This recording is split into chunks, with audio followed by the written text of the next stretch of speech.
This is a continuation of Pride and Prejudice by Jane Austen, comprising chapters 31 through 35.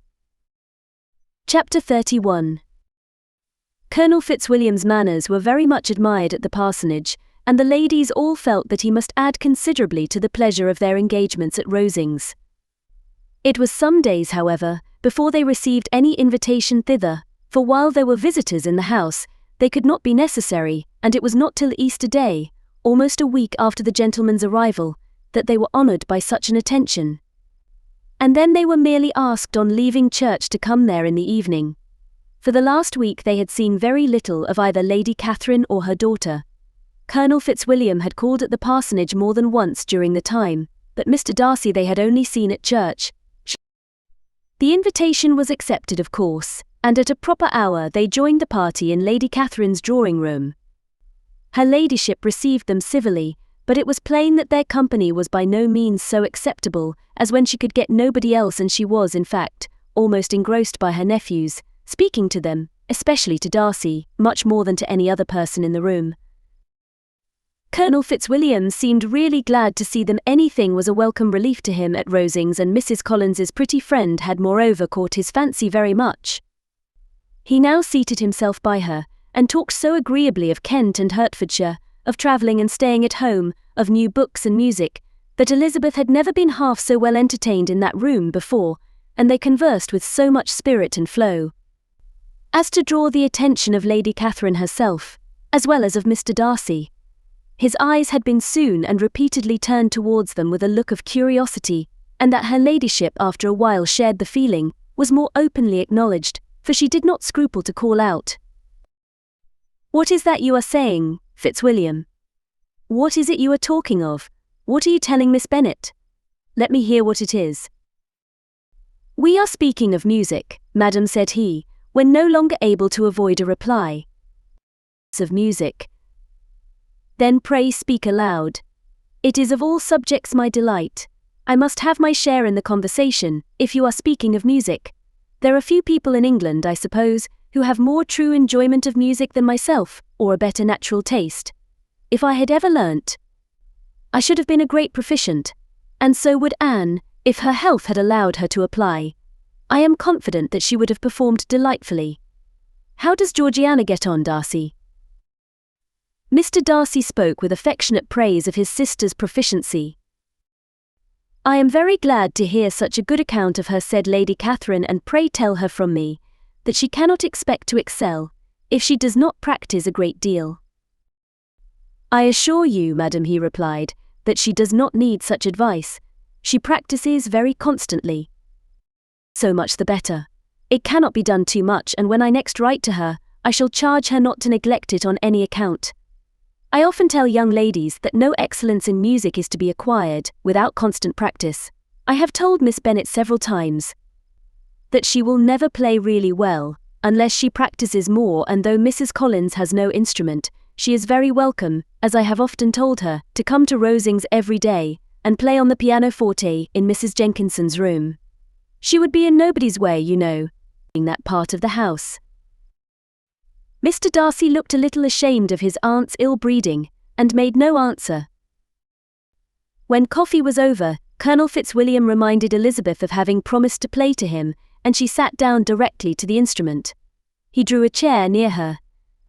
Lady Catherine listened to half a song, and then talked, as before, to her other nephew till the latter walked away from her, and moving with his usual deliberation towards the pianoforte, stationed himself so as to command a full view of the fair performer's countenance. Elizabeth saw what he was doing, and at the first convenient pause, turned to him with an arch smile, and said, "You mean to frighten me, Mr. Darcy, by coming in all this state to hear me. But I will not be alarmed though your sister does play so well. There is a stubbornness about me that never can bear to be frightened at the will of others. My courage always rises with every attempt to intimidate me." "I shall not say that you are mistaken," he replied, "because you could not really believe me to entertain any design of alarming you, and I have had the pleasure of your acquaintance long enough to know that you find great enjoyment in occasionally professing opinions which in fact are not your own." Elizabeth laughed heartily at this picture of herself, and said to Colonel Fitzwilliam, "Your cousin will give you a very pretty notion of me, and teach you not to believe a word I say. I am particularly unlucky in meeting with a person so well able to expose my real character, in a part of the world where I had hoped to pass myself off with some degree of credit. Indeed, Mr. Darcy, it is very ungenerous in you to mention all that you knew to my disadvantage in Hertfordshire, and, give me leave to say, very impolitic too, for it is provoking me to retaliate. And such things may come out, as will shock your relations to hear." "I am not afraid of you," said he, smilingly. "Pray let me hear what you have to accuse him of," cried Colonel Fitzwilliam. "I should like to know how he behaves among strangers." "You shall hear then, but prepare yourself for something very dreadful. The first time of my ever seeing him in Hertfordshire, you must know, was at a ball, and at this ball, what do you think he did? He danced only 4 dances. I am sorry to pain you, but so it was. He danced only 4 dances, though gentlemen were scarce, and, to my certain knowledge, more than one young lady was sitting down in want of a partner. Mr. Darcy, you cannot deny the fact. I had not at that time the honour of knowing any lady in the assembly beyond my own party. True, and nobody can ever be introduced in a ballroom. Well, Colonel Fitzwilliam, what do I play next? My fingers wait your orders." "Perhaps," said Darcy, "I should have judged better, had I sought an introduction, but I am ill qualified to recommend myself to strangers." "Shall we ask your cousin the reason of this?" said Elizabeth, still addressing Colonel Fitzwilliam. "Shall we ask him why a man of sense and education, and who has lived in the world, is ill qualified to recommend himself to strangers?" "I can answer your question," said Fitzwilliam, "without applying to him. It is because he will not give himself the trouble." "I certainly have not the talent which some people possess," said Darcy, "of conversing easily with those I have never seen before. I cannot catch their tone of conversation, or appear interested in their concerns, as I often see done." "My fingers," said Elizabeth, "do not move over this instrument in the masterly manner which I see so many women's do. They have not the same force or rapidity, and do not produce the same expression. But then I have always supposed it to be my own fault because I would not take the trouble of practicing. It is not that I do not believe my fingers as capable as any other woman's of superior execution." Darcy smiled and said, "You are perfectly right. You have employed your time much better. No one admitted to the privilege of hearing you can think anything wanting. We neither of us perform to strangers." Here they were interrupted by Lady Catherine, who called out to know what they were talking of. Elizabeth immediately began playing again.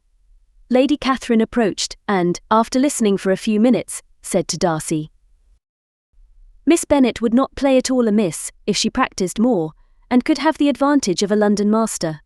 She has a very good notion of fingering, though her taste is not equal to Anne's. Anne would have been a delightful performer, had her health allowed her to learn her."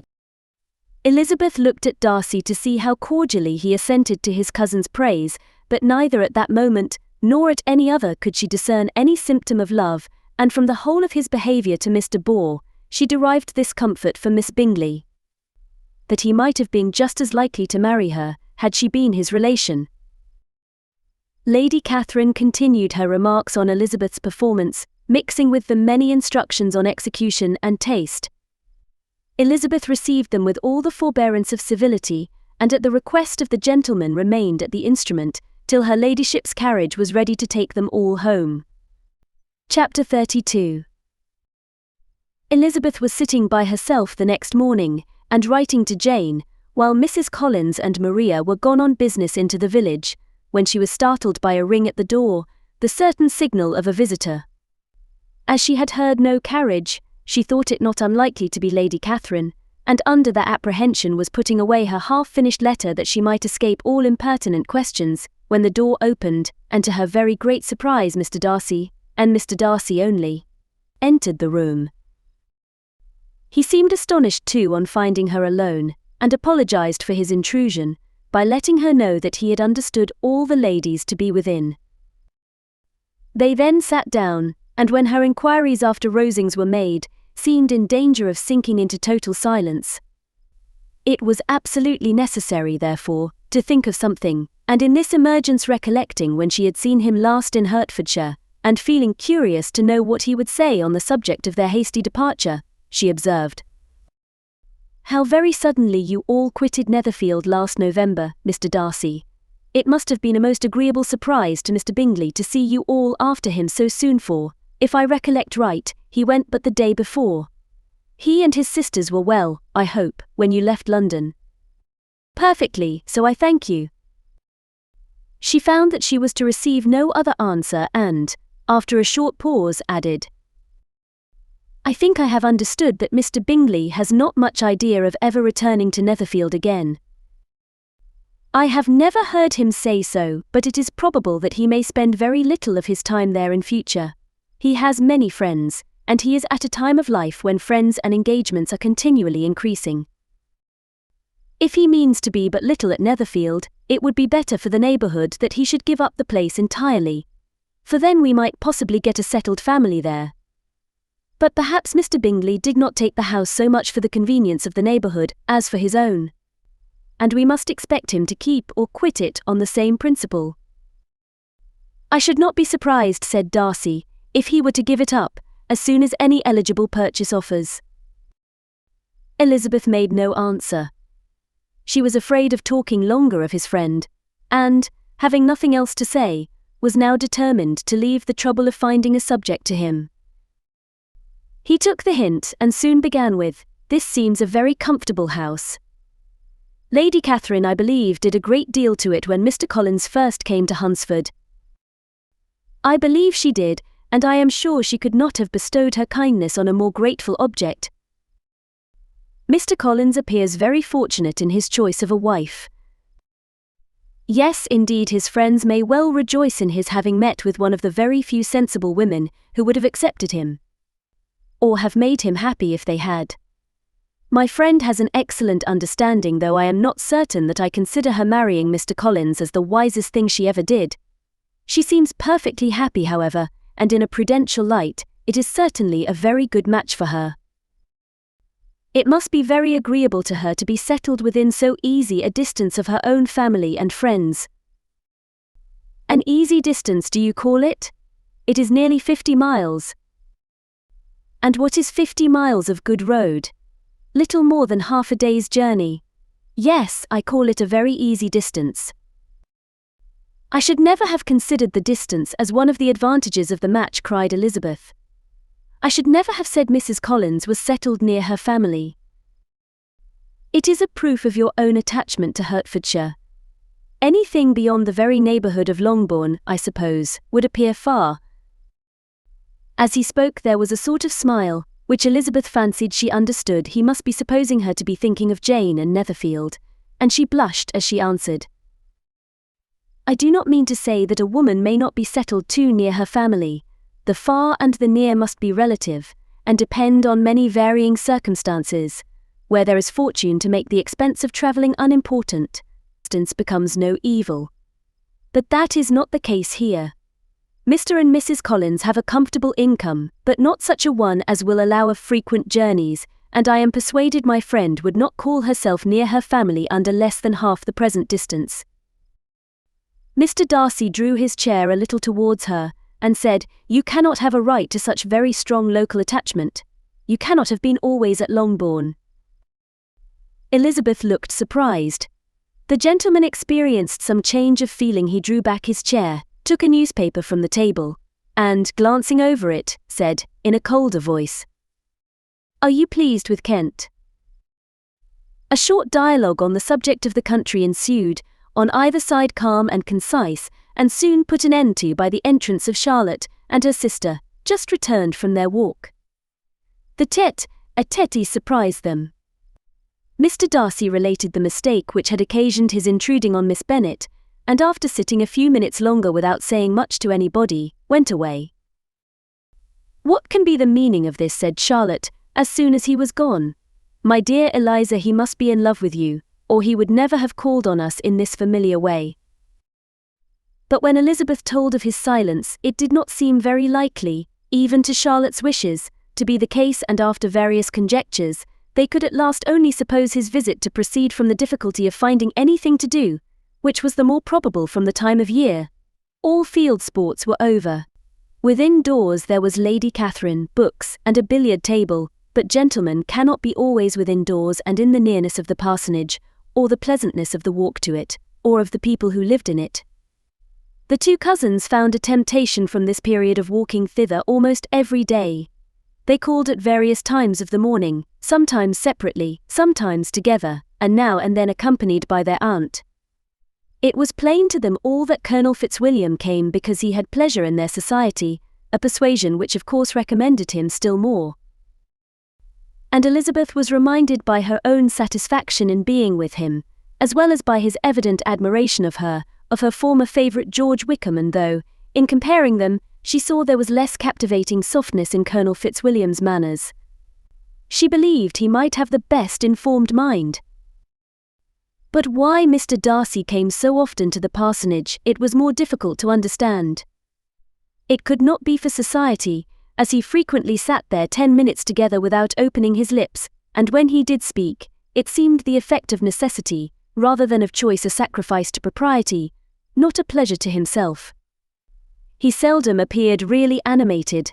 Mrs. Collins knew not what to make of him. Colonel Fitzwilliam's occasionally laughing at his stupidity proved that he was generally different, which her own knowledge of him could not have told her, and as she would have liked to believe this changed the effect of love, and the object of that love, her friend Eliza. She sat herself seriously to work to find it out. She watched him whenever they were at Rosings, and whenever he came to Hunsford, but without much success. He certainly looked at her friend a great deal, but the expression of that look was disputable. It was an earnest, steadfast gaze, but she often doubted whether there were much admiration in it, and sometimes it seemed nothing but absence of mind. She had once or twice suggested to Elizabeth the possibility of his being partial to her, but Elizabeth always laughed at the idea, and Mrs. Collins did not think it right to press the subject, from the danger of raising expectations which might only end in disappointment. For in her opinion it admitted not of a doubt that all her friend's dislike would vanish if she could suppose him to be in her power. In her kind schemes for Elizabeth, she sometimes planned her marrying Colonel Fitzwilliam. He was beyond comparison the pleasantest man, he certainly admired her, and his situation in life was most eligible, but, to counterbalance these advantages, Mr. Darcy had considerable patronage in the church, and his cousin could have none at all. Chapter 33. More than once did Elizabeth in her ramble within the park unexpectedly meet Mr. Darcy. She felt all the perverseness of the mischance that should bring him where no one else was brought, and to prevent its ever happening again, took care to inform him at first that it was a favourite haunt of hers. How it could occur a second time therefore was very odd. Yet it did, and even a third. It seemed like wilful ill nature, or a voluntary penance, for on these occasions it was not merely a few formal inquiries and an awkward pause, and then away, but he actually thought it necessary to turn back and walk with her. He never said a great deal, nor did she give herself the trouble of talking or of listening much, but it struck her in the course of their third rencontre that he was asking some odd connected questions about her pleasure in being at Hunsford, her love of solitary walks, and her opinion of Mr. and Mrs. Collins's happiness, and that in speaking of Rosings and her not perfectly understanding the house, he seemed to expect that whenever she came into Kent again she would be staying there too. His words seemed to imply it. Could he have Colonel Fitzwilliam in his thoughts? She supposed, if he meant anything, he must mean an allusion to what might arise in that quarter. It distressed her a little, and she was quite glad to find herself at the gate in the pales opposite the parsonage. She was engaged one day as she walked, in re-perusing Jane's last letter, and dwelling on some passages which proved that Jane had not written in spirits, when, instead of being again surprised by Mr. Darcy, she saw on looking up that Colonel Fitzwilliam was meeting her. Putting away the letter immediately, and forcing a smile, she said, "I did not know before that you ever walked this way." "I have been making the tour of the park," he replied, "as I generally do every year, and intend to close it with a call at the parsonage. Are you going much farther?" "No, I should have turned in a moment." And accordingly she did turn, and they walked towards the parsonage together. "Do you certainly leave Kent on Saturday?" said she. "Yes, if Darcy does not put it off again. But I am at his disposal. He arranges the business just as he pleases. And if not able to please himself in the arrangement, he has at least great pleasure in the power of choice. I do not know anybody who seems more to enjoy the power of doing what he likes than Mr. Darcy." "He likes to have his own way very well," replied Colonel Fitzwilliam. "But so we all do. It is only that he has better means of having it than many others, because he is rich and many others are poor. I speak feelingly. A younger son, you know, must be inured to self-denial and dependence. In my opinion, the younger son of an earl can know very little of either. Now, seriously, what have you ever known of self-denial and dependence? When have you been prevented by want of money from going wherever you chose, or procuring anything you had a fancy for? These are home questions, and perhaps I cannot say that I have experienced many hardships of that nature. But in matters of greater weight, I may suffer from the want of money. Younger sons cannot marry where they like. Unless where they like women of fortune, which I think they very often do. Our habits of expense make us too dependent, and there are not many in my rank of life who can afford to marry without some attention to money. Is this, thought Elizabeth, meant for me? And she coloured at the idea, but recovering herself, said in a lively tone, "And pray, what is the usual price of an earl's younger son? Unless the elder brother is very sickly, I suppose you would not ask above £50,000. He answered her in the same style, and the subject dropped. To interrupt a silence which might make him fancy her affected with what had passed, she soon afterwards said, "I imagine your cousin brought you down with him chiefly for the sake of having somebody at his disposal. I wonder he does not marry to secure a lasting convenience of that kind, but perhaps his sister does as well for the present, and as she is under his sole care, he may do what he likes with her." "No," said Colonel Fitzwilliam, "that is an advantage which he must divide with me. I am joined with him in the guardianship of Miss Darcy." "Are you, indeed? And pray what sort of guardians do you make? Does your charge give you much trouble? Young ladies of her age are sometimes a little difficult to manage, and if she has the true Darcy spirit, she may like to have her own way." As she spoke, she observed him looking at her earnestly, and the manner in which he immediately asked her why she supposed Miss Darcy likely to give them any uneasiness, convinced her that she had somehow or other got pretty near the truth. She directly replied, "You need not be frightened. I never heard any harm of her, and I dare say she is one of the most tractable creatures in the world. She is a very great favourite with some ladies of my acquaintance, Mrs. Hurst and Miss Bingley. I think I have heard you say that you know them." "I know them a little. Their brother is a pleasant gentleman-like man. He is a great friend of Darcy's." "Oh, yes," said Elizabeth dryly, "Mr. Darcy is uncommonly kind to Mr. Bingley, and takes a prodigious deal of care of him." "Care of him?" "Yes, I really believe Darcy does take care of him in those points where he most wants care. From something that he told me in our journey hither, I have reason to think Bingley very much indebted to him. But I ought to beg his pardon, for I have no right to suppose that Bingley was the person meant. It was all conjecture." "What is it you mean?" "It is a circumstance which Darcy of course would not wish to be generally known, because if it were to get round to the lady's family, it would be an unpleasant thing." "You may depend upon my not mentioning it. And remember that I have not much reason for supposing it to be Bingley. What he told me was merely this, that he congratulated himself on having lately saved a friend from the inconveniences of a most imprudent marriage, but without mentioning names or any other particulars. And I only suspected it to be Bingley from believing him the kind of young man to get into a scrape of that sort, and from knowing them to have been together the whole of last summer." "Did Mr. Darcy give you his reasons for this interference?" "I understood that there were some very strong objections against the lady." "And what arts did he use to separate them?" "He did not talk to me of his own arts," said Fitzwilliam, smiling. "He only told me what I have now told you." Elizabeth made no answer and walked on, her heart swelling with indignation. After watching her a little, Fitzwilliam asked her why she was so thoughtful. "I am thinking of what you have been telling me," said she. "Your cousin's conduct does not suit my feelings. Why was he to be the judge? You are rather disposed to call his interference officious. I do not see what right Mr. Darcy had to decide on the propriety of his friend's inclination, or why, upon his own judgment alone, he was to determine and direct in what manner that friend was to be happy." But she continued, recollecting herself, "As we know none of the particulars, it is not fair to condemn him. It is not to be supposed that there was much affection in the case."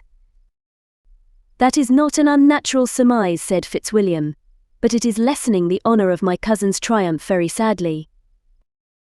This was spoken jestingly, but it appeared to her so just a picture of Mr. Darcy, that she would not trust herself with an answer, and therefore, abruptly changing the conversation, talked on indifferent matters, till they reached the parsonage. There, shut into her own room, as soon as their visitor left them, she could think without interruption of all that she had heard. It was not to be supposed that any other people could be meant than those with whom she was connected. There could not exist in the world two men, over whom Mr. Darcy could have such boundless influence. That he had been concerned in the measures taken to separate Mr. Bingley and Jane, she had never doubted, but she had always attributed to Miss Bingley the principal design and arrangement of them.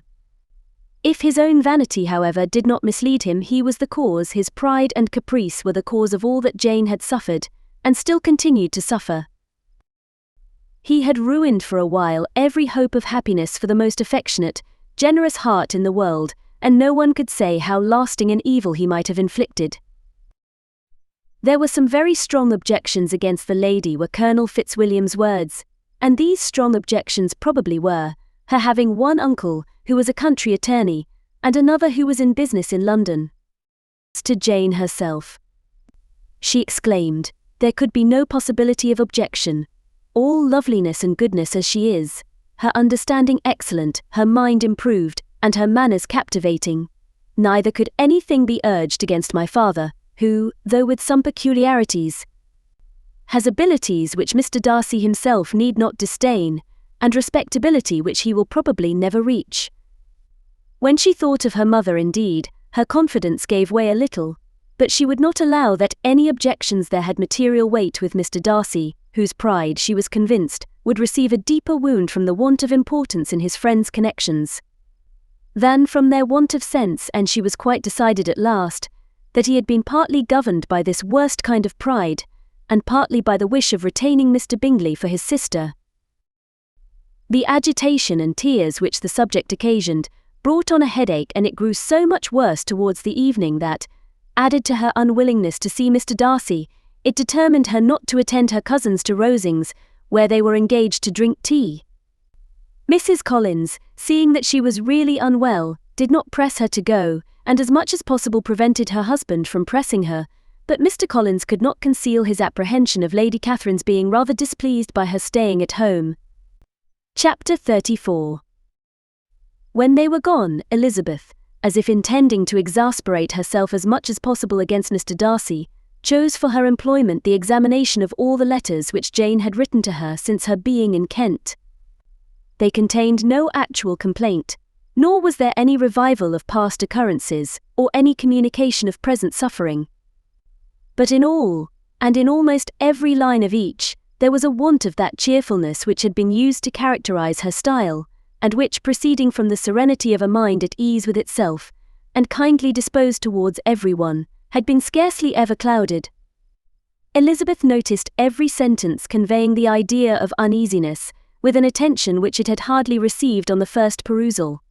Mr. Darcy's shameful boast of what misery he had been able to inflict gave her a keener sense of her sister's sufferings. It was some consolation to think that his visit to Rosings was to end on the day after the next, and a still greater, that in less than a fortnight she should herself be with Jane again, and enabled to contribute to the recovery of her spirits, by all that affection could do. She could not think of Darcy's leaving Kent, without remembering that his cousin was to go with him, but Colonel Fitzwilliam had made it clear that he had no intentions at all, and agreeable as he was, she did not mean to be unhappy about him. While settling this point, she was suddenly roused by the sound of the doorbell, and her spirits were a little fluttered by the idea of its being Colonel Fitzwilliam himself, who had once before called late in the evening, and might now come to inquire particularly after her. But this idea was soon banished, and her spirits were very differently affected, when, to her utter amazement, she saw Mr. Darcy walk into the room. In an hurried manner he immediately began an inquiry after her health, imputing his visit to a wish of hearing that she were better. She answered him with cold civility. He sat down for a few moments, and then getting up walked about the room. Elizabeth was surprised but said not a word. After a silence of several minutes he came towards her in an agitated manner, and thus began. "In vain have I struggled. It will not do. My feelings will not be repressed. You must allow me to tell you how ardently I admire and love you." Elizabeth's astonishment was beyond expression. She stared, coloured, doubted, and was silent. This he considered sufficient encouragement, and the avowal of all that he felt and had long felt for her immediately followed. He spoke well, but there were feelings besides those of the heart to be detailed, and he was not more eloquent on the subject of tenderness than of pride. His sense of her inferiority, of its being a degradation of the family obstacles which judgment had always opposed to inclination, were dwelt on with a warmth which seemed due to the consequence he was wounding, but was very unlikely to recommend his suit. In spite of her deeply rooted dislike, she could not be insensible to the compliment of such a man's affection, and though her intentions did not vary for an instant, she was at first sorry for the pain he was to receive till, roused to resentment by his subsequent language, she lost all compassion in anger. She tried, however, to compose herself to answer him with patience, when he should have done. He concluded with representing to her the strength of that attachment which, in spite of all his endeavours, he had found impossible to conquer, and with expressing his hope that it would now be rewarded by her acceptance of his hand. As he said this, she could easily see that he had no doubt of a favourable answer. He spoke of apprehension and anxiety, but his countenance expressed real security. Such a circumstance could only exasperate farther, and when he ceased, the colour rose into her cheeks, and she said, "In such cases as this it is, I believe, the established mode to express a sense of obligation for the sentiments avowed, however unequally they may be returned. It is natural that obligation should be felt, and if I could feel gratitude, I would now thank you. But I cannot. I have never desired your good opinion, and you have certainly bestowed it most unwillingly. I am sorry to have occasioned pain to anyone. It has been most unconsciously done, however, and I hope will be of short duration. The feelings which, you tell me, have long prevented the acknowledgement of your regard, can have little difficulty in overcoming it after this explanation." Mr. Darcy, who was leaning against the mantelpiece with his eyes fixed on her face, seemed to catch her words with no less resentment than surprise. His complexion became pale with anger, and the disturbance of his mind was visible in every feature. He was struggling for the appearance of composure, and would not open his lips till he believed himself to have attained it. The pause was to Elizabeth's feelings dreadful. At length, in a voice of forced calmness, he said, "And this is all the reply which I am to have the honour of expecting. I might, perhaps, wish to be informed why, with so little endeavour at civility, I am thus rejected, but it is of small importance." "I might as well inquire," replied she, "why with so evident a design of offending and insulting me, you chose to tell me that you liked me against your will, against your reason, and even against your character. Was not this some excuse for incivility? If I was uncivil, but I have other provocations, you know I have. Had not my own feelings decided against you, had they been indifferent, or had they even been favourable, do you think that any consideration would tempt me to accept the man who has been the means of ruining, perhaps for ever, the happiness of a most beloved sister?" As she pronounced these words, Mr. Darcy changed colour, but the emotion was short, and he listened without attempting to interrupt her while she continued. "I have every reason in the world to think ill of you.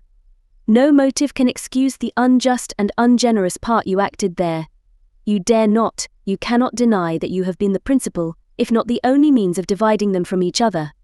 choice of exposing one to the censure of the world for caprice and instability, the other to its derision for disappointed hopes, and involving them both in misery of the acutest kind. She paused, and saw with no slight indignation that he was listening with an air which proved him wholly unmoved by any feeling of remorse. He even looked at her with a smile of affected incredulity. "Can you deny that you have done it?" she repeated. With assumed tranquility he then replied, "I have no wish of denying that I did everything in my power to separate my friend from your sister, or that I rejoice in my success. Towards him I have been kinder than towards myself." Elizabeth disdained the appearance of noticing this civil reflection, but its meaning did not escape, nor was it likely to conciliate her. "But it is not merely this affair," she continued, "on which my dislike is founded. Long before it had taken place, my opinion of you was decided. Your character was unfolded in the recital which I received many months ago from Mr. Wickham. On this subject, what can you have to say? In what imaginary act of friendship can you here defend yourself? Or under what misrepresentation can you here impose upon others?" "You take an eager interest in that gentleman's concerns," said Darcy in a less tranquil tone, and with a heightened colour. "Who that knows what his misfortunes have been, can help feeling an interest in him?" "His misfortunes," repeated Darcy contemptuously. "Yes, his misfortunes have been great indeed." "And of your infliction," cried Elizabeth with energy. "You have reduced him to his present state of poverty, comparative poverty. You have withheld the advantages, which you must know to have been designed for him. You have deprived the best years of his life of that independence which was no less his due than his desert. You have done all this, and yet you can treat the mention of his misfortunes with contempt and ridicule." "And this," cried Darcy, as he walked with quick steps across the room, "is your opinion of me? This is the estimation in which you hold me? I thank you for explaining it so fully. My faults, according to this calculation, are heavy indeed. But perhaps," added he, stopping in his walk, and turning towards her, "these offences might have been overlooked, had not your pride been hurt by my honest confession of the scruples that had long prevented my forming any serious design. These bitter accusations might have been suppressed. Had I with greater policy concealed my struggles, and flattered you into the belief of my being impelled by unqualified, unalloyed inclination, by reason, by reflection, by everything but disguise of every sort is my abhorrence. Nor am I ashamed of the feelings I related. They were natural and just.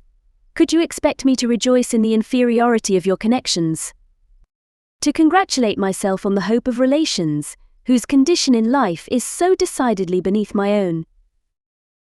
Elizabeth felt herself growing more angry every moment, yet she tried to the utmost to speak with composure when she said, "You are mistaken, Mr. Darcy, if you suppose that the mode of your declaration affected me in any other way than as it spared me the concern which I might have felt in refusing you, had you behaved in a more gentlemanlike manner."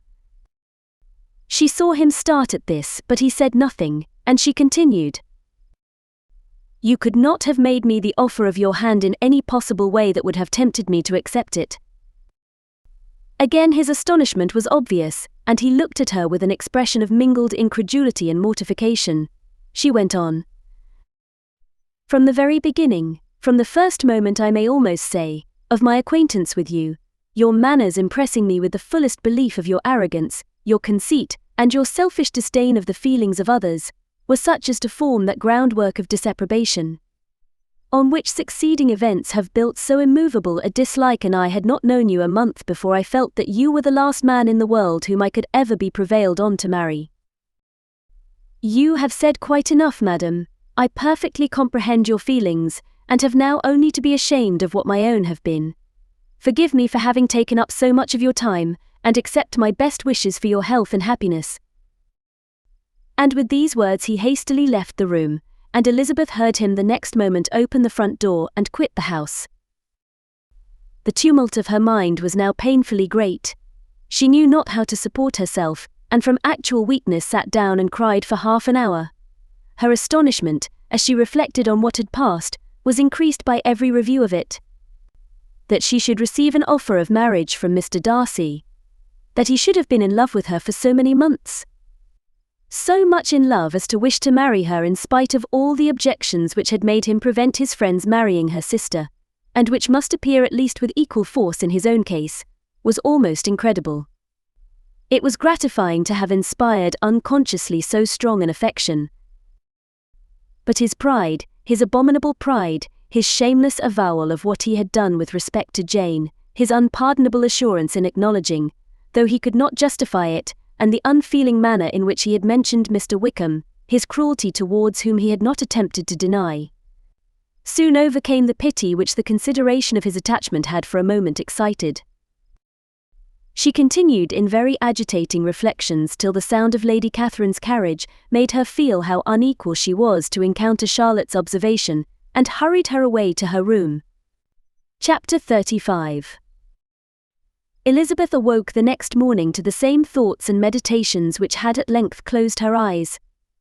She could not yet recover from the surprise of what had happened. It was impossible to think of anything else, and totally indisposed for employment, she resolved soon after breakfast to indulge herself in air and exercise. She was proceeding directly to her favourite walk, when the recollection of Mr. Darcy's sometimes coming there stopped her, and instead of entering the park, she turned up the lane, which led her farther from the turnpike road. The park paling was still the boundary on one side, and she soon passed one of the gates into the ground. After walking 2 or 3 times along that part of the lane, she was tempted, by the pleasantness of the morning, to stop at the gates and look into the park. The 5 weeks which she had now passed in Kent had made a great difference in the country, and every day was adding to the verdure of the early trees. She was on the point of continuing her walk, when she caught a glimpse of a gentleman within the sort of grove which edged the park. He was moving that way, and fearful of its being Mr. Darcy, she was directly retreating. But the person who advanced was now near enough to see her, and stepping forward with eagerness, pronounced her name. She had turned away, but on hearing herself called, though in a voice which proved it to be Mr. Darcy, she moved again towards the gate.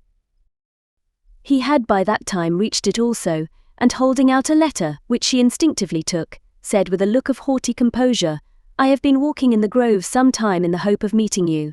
Will you do me the honour of reading that letter?" And then, with a slight bow, turned again into the plantation, and was soon out of sight.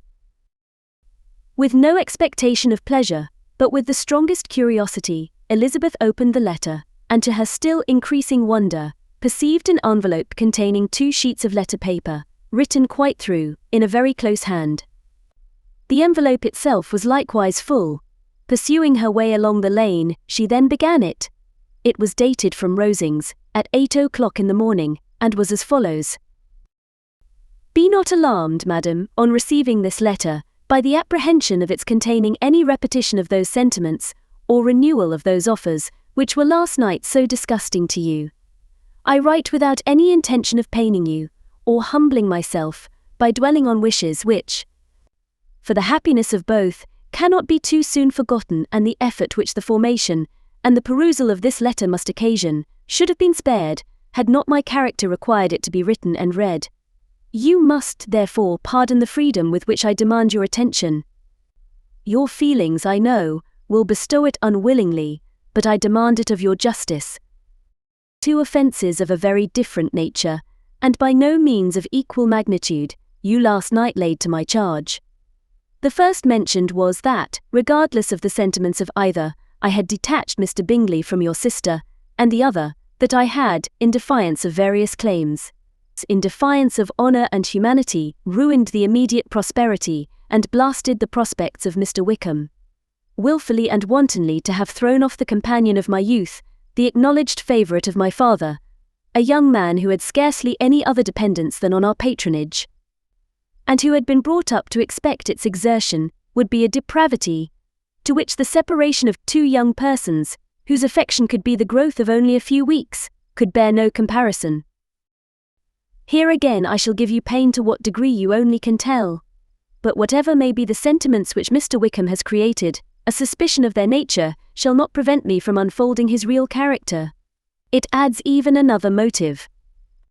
My excellent father died about 5 years ago, and his attachment to Mr. Wickham was to the last so steady, that in his will he particularly recommended it to me, to promote his advancement in the best manner that his profession might allow, and if he took orders, desired that a valuable family living might be his as soon as it became vacant.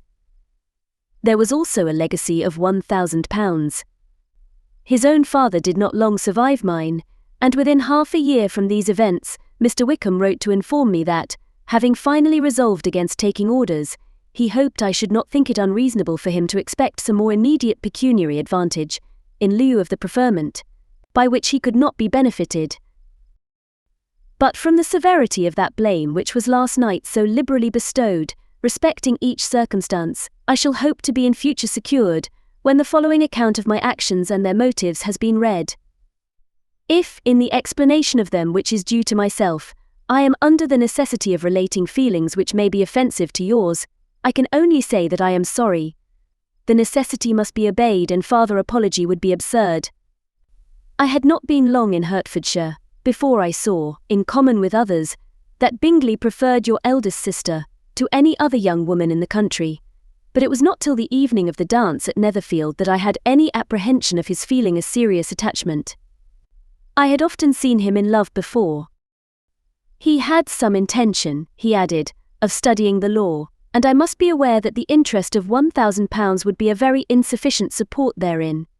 I rather wished than believed him to be sincere, but at any rate was perfectly ready to accede to his proposal. I knew that Mr. Wickham ought not to be a clergyman. The business was therefore soon settled. He resigned all claim to assistance in the church, were it possible that he could ever be in a situation to receive it, and accepted in return £3,000. All connection between us seemed now dissolved. I thought too ill of him to invite him to Pemberley, or admit his society in town. In town I believe he chiefly lived, but his studying the law was a mere pretence, and being now free from all restraint, his life was a life of idleness and dissipation. For about 3 years I heard little of him, but on the decease of the incumbent of the living which had been designed for him, he applied to me again by letter for the presentation. His circumstances, he assured me, and I had no difficulty in believing it, were exceedingly bad. He had found the law a most unprofitable study, and was now absolutely resolved on being ordained, if I would present him to the living in question, of which he trusted there could be little doubt, as he was well assured that I had no other person to provide for. And I could not have forgotten my revered father's intentions. You will hardly blame me for refusing to comply with this entreaty, or for resisting every repetition of it. His resentment was in proportion to the distress of his circumstances, and he was doubtless as violent in his abuse of me to others, as in his reproaches to myself. After this period, every appearance of acquaintance was dropped. How he lived I know not, but last summer he was again most painfully obtruded on my notice. I must now mention a circumstance which I would wish to forget myself, and which no obligation less than the present should induce me to unfold to any human being. Having said thus much, I feel no doubt of your secrecy. My sister, who is more than 10 years my junior, was left to the guardianship of my mother's nephew, Colonel Fitzwilliam, and myself. About a year ago, she was taken from school, and an establishment formed for her in London, and last summer she went with the lady who presided over it to Ramsgate, and thither also went Mr. Wickham, undoubtedly by design. For there proved to have been a prior acquaintance between him and Mrs. Younge, in whose character we were most unhappily deceived. And by her connivance and aid he so far recommended himself to Georgiana, whose affectionate heart retained a strong impression of his kindness to her as a child, that she was persuaded to believe herself in love, and to consent to an elopement. She was then but 15, which must be her excuse, and after stating her imprudence, I am happy to add that I owed the knowledge of it to herself.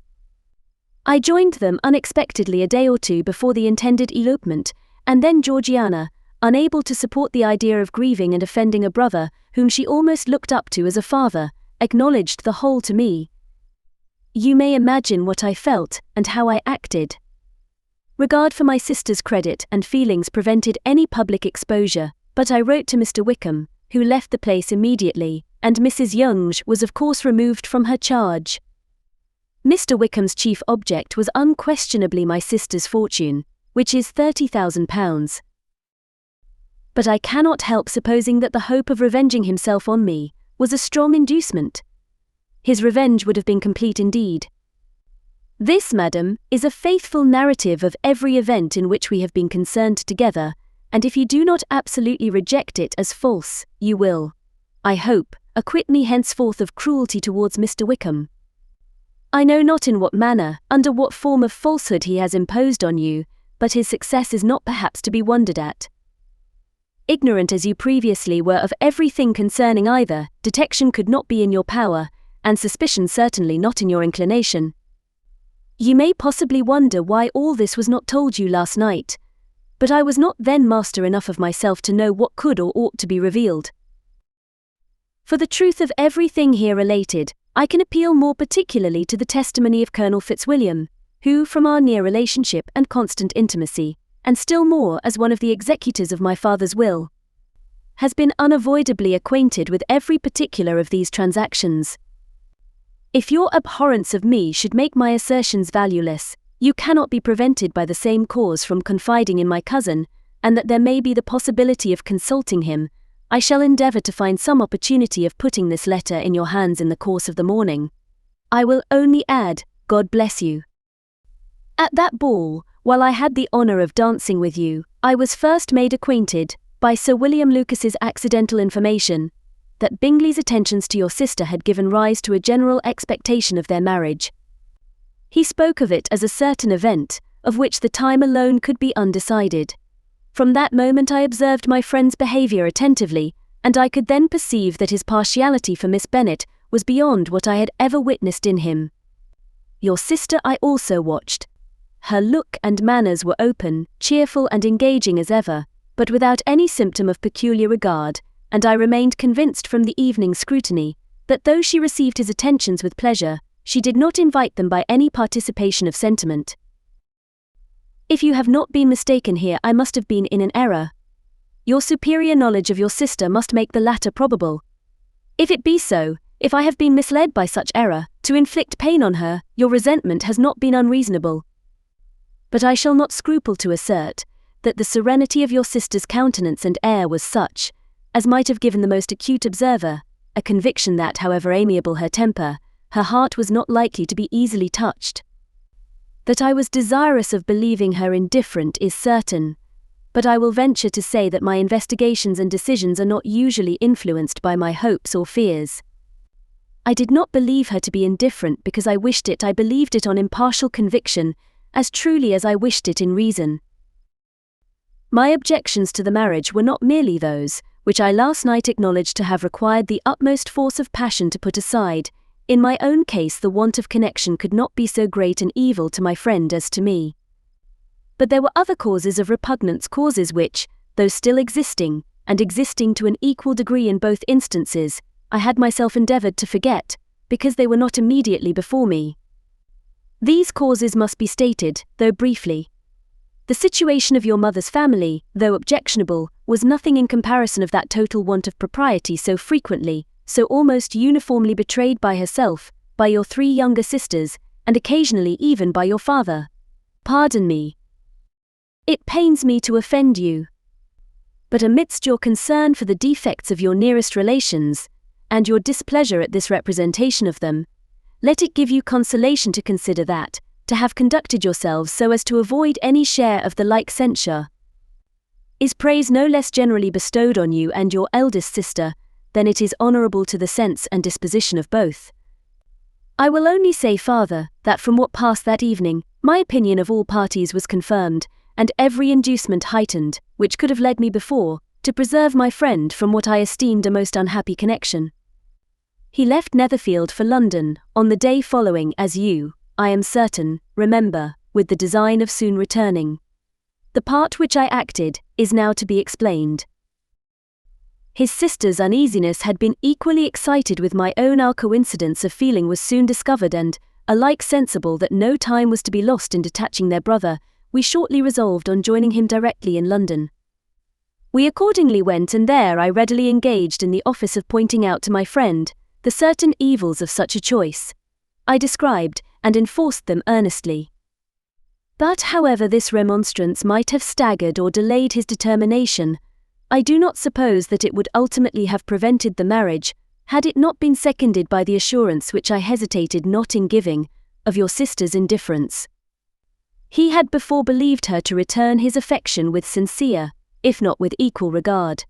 But Bingley has great natural modesty, with a stronger dependence on my judgment than on his own. To convince him, therefore, that he had deceived himself, was no very difficult point. To persuade him against returning into Hertfordshire, when that conviction had been given, was scarcely the work of a moment. I cannot blame myself for having done thus much. There is but one part of my conduct in the whole affair, on which I do not reflect with satisfaction. It is, that I condescended to adopt the measures of art so far, as to conceal from him your sister's being in town. I knew it myself, as it was known to Miss Bingley, but her brother is even yet ignorant of it. That they might have met without ill consequence, is perhaps probable, but his regard did not appear to me enough extinguished for him to see her without some danger. Perhaps this concealment, this disguise, was beneath me. It is done, however, and it was done for the best. On this subject I have nothing more to say, no other apology to offer. If I have wounded your sister's feelings, it was unknowingly done, and though the motives which governed me may to you very naturally appear insufficient, I have not yet learnt to condemn them. With respect to that other, more weighty accusation, of having injured Mr. Wickham, I can only refute it by laying before you the whole of his connection with my family. So of what he has particularly accused me, I am ignorant, but of the truth of what I shall relate, I can summon more than one witness of undoubted veracity. Mr. Wickham is the son of a very respectable man, who had for many years the management of all the Pemberley estates, and whose good conduct in the discharge of his trust naturally inclined my father to be of service to him, and on George Wickham, who was his godson. His kindness was therefore liberally bestowed. My father supported him at school, and afterwards at Cambridge most important assistance, as his own father, always poor from the extravagance of his wife, would have been unable to give him a gentleman's education. My father was not only fond of this young man's society, whose manners were always engaging, he had also the highest opinion of him, and hoping the church would be his profession, intended to provide for him in it.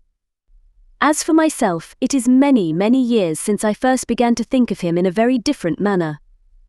The vicious propensities, the want of principle which he was careful to guard from the knowledge of his best friend, could not escape the observation of a young man of nearly the same age with himself, and who had opportunities of seeing him in unguarded moments, which Mr. Darcy could not have. Fitzwilliam Darcy. This concludes the 6th part of 12 total of Pride and Prejudice by Jane Austen, produced by Best Audiobooks for free.